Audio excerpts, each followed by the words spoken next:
సిగ్గుమాలిన చర్య.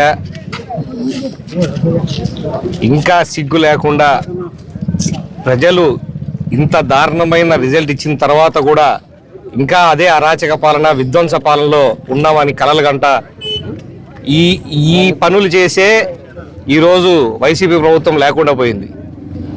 ఇలాంటి పనులు చేయడానికి కనీసం అంటే ఇంకా వాళ్ళు మనిషికి అన్నం తింటానరా, ఏం తింటానని కూడా తెలియనంత దారుణమైన పరిస్థితులు. అభిమానంగా పెట్టుకున్న విగ్రహాలు దాన్ని పగలగొట్టడం అనేది ఎంత దరిద్రమైన పని.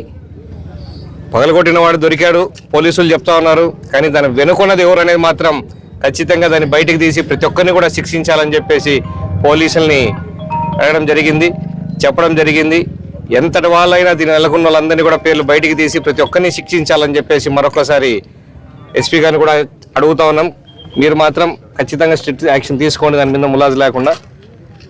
ఇంకెక్కడే కానీ ఇలాంటి కార్యక్రమాలు జరగకూడదు. ఎవరివైనా కావచ్చు, అభిమానంగా పెట్టుకున్న వాళ్ళ దగ్గర మీద చేయడం అనేది చాలా నీచమైన పని.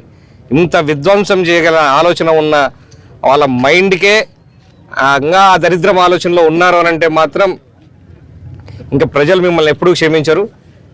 ఇప్పటికైనా మానుకోండి. ఇది అరాచక పాలన కాదు. ఈ పాలనలో తప్పు చేసిన వాడిని శిక్షిస్తాం, ఇంకోసారి జరగకుండా కూడా చూస్తాం. దీని ప్లేస్లో ఖచ్చితంగా అతి త్వరలోనే దీనికన్నా పెద్ద విగ్రహం పెట్టడం జరుగుతుంది. మళ్ళా దానికన్నా మంచి పెద్ద విగ్రహం పెట్టేసి తొందరలోనే మళ్ళా దాన్ని ఆవిష్కరిస్తామని చెప్పేసి అందరికీ తెలియజేస్తాం.